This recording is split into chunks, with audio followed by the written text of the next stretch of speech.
ရှာရသူခေါင်ခေါင်ဘောက်ကိုမင်းတို့မုံကိုရှီတန်းတော်မနာအမစကားပါလိုက်ပါရီအသားရအမြောက်ပြမကောကေလေတော့ရှိုင်စနိုးနဲ့ပါ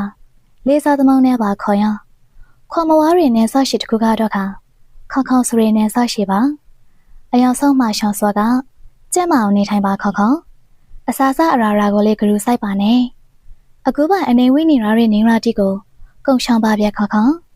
အယောင်ဆုံးမင်းရှေဘကိုပြန်လာနိုင်အောင်ခရူဆောနေရတော်လေးကျေးဇူးပါခေါင်ခေါင်ဝိနေရရဲ့နေရာတီမှာတရားနဲ့တရားစိတ်မချဖရိုက်ပြီးကေစကားမြောက်ရကေလေတော့တခါရှိတော့အဆိုင်မရောပါနဲ့မင်းရှိကိုစိတ်ချစီချောင်းပါရယ်မင်းရှိကခေါခေါတော့ရှာခရမေတ္တာကိုရမပိုက်ပနာ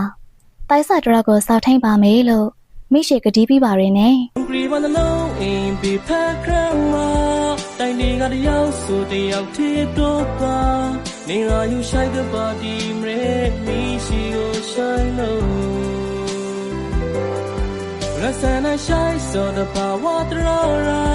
မျောနေမိတဲ့ဖေးရှိလောင်တော့တနငင်းညာသူရှောင်းမြဆိုင်တဲ့ပရိစကားဆောင်ရဲ့မျောလောင်တာ